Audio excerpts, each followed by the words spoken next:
అందరికీ ధన్యవాదాలు. జై తెలుగుదేశం, జై తెలుగుదేశం, జై తెలుగుదేశం, జై తెలుగుదేశం, జై తెలుగుదేశం. మరి ఈనాడు జగన్మోహన్ రెడ్డి అనే రావణాసుర చెర నుంచి ఆంధ్రప్రదేశ్ అనే సీతమ్మను విడిపించి ఈ రాష్ట్రానికి వెలుగులు పూయించినటువంటి గొప్ప నేత శ్రీ నారా చంద్రబాబు నాయుడు గారు. మరి అలాంటి నేత పుట్టినరోజు రోజు వజ్రోత్సవాలు అంటే 75 సంవత్సరాలు వారి జన్మదినం సందర్భంగా మనం జరుపుకోవడం నిజంగా మనందరి అదృష్టంగా నేను భావిస్తా ఉన్నాను. 25 ఏళ్ళ చంద్రబాబు నాయుడికి 25 ఏళ్ల నవయువకుడు శ్రీ నారా చంద్రబాబు నాయుడు గారు.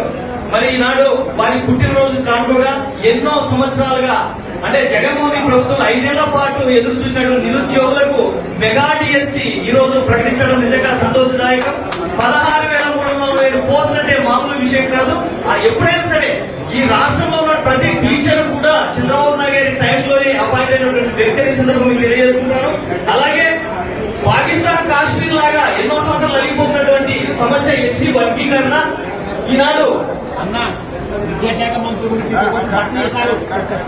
ఎస్సీ వర్గీకరణ అనేది ఎన్నో సంవత్సరాలుగా నిలిపోతున్న సమస్య. అంటే ఒక కాశ్మీర్ సమస్యగా ఉన్నటువంటి ఎస్సీ వర్గీకరణను దాన్ని బాగు చేసి ఎస్సీ వర్గీయులకు సామాజిక వర్గానికి న్యాయం చేసినటువంటి దళిత బంధువు శ్రీ నారా చంద్రబాబు నాయుడు గారు.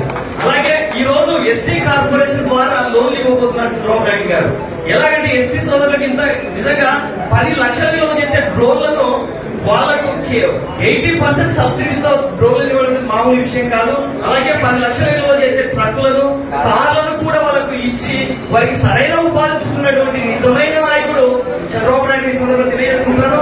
అలాగే బీసీ కార్పొరేషన్ ద్వారా ఇంతకు ముందు లబ్ధిదారు 5% పే చేయాలా, కానీ ఈ సంవత్సరం మాత్రమే చంద్రబాబు నాయుడు గారు 5% కూడా తీసేసి 50% సబ్సిడీ 50% బ్యాంకు ద్వారా లోన్ ఇస్తున్న నిజమైనటువంటి బీసీ నేత చంద్రబాబు నాయుడు తెలియజేసుకుంటున్నాను. అలాగే ప్రభుత్వ ఉద్యోగాల్లో 3% కోటాను స్పోర్ట్స్ కోటాను ఏర్పాటు చేశారు. ఈ రోజు నిజంగా స్పోర్ట్స్ అండ్ క్రీడాకారులకు నిజమైనటువంటి న్యాయం జరిగిందనేసి ఇప్పటికి నేను కోరుకుంటున్నాను. అలాగే ఎన్నో వేల కోట్ల రూపాయలు ఈనాడు పెట్టుబడిగా మన ఆంధ్రప్రదేశ్ వస్తున్నాయంటే అది కేవలం నారా చంద్రబాబు నాయుడు గౌరవం చూసే వస్తున్నాయని సందర్భంగా తెలియజేస్తున్నారు.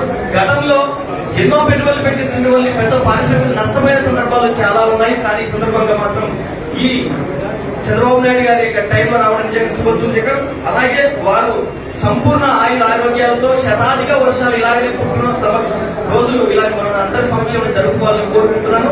జై తెలుగుదేశం, నారా చంద్రబాబు నాయకత్వం. ఈ అవకాశం ఇచ్చినటువంటి జిల్లా పార్టీ అధ్యక్షులు గారికి అందరికీ కూడా నా హృదయపూర్వక ధన్యవాదాలు తెలియజేస్తున్నాను. Thank you.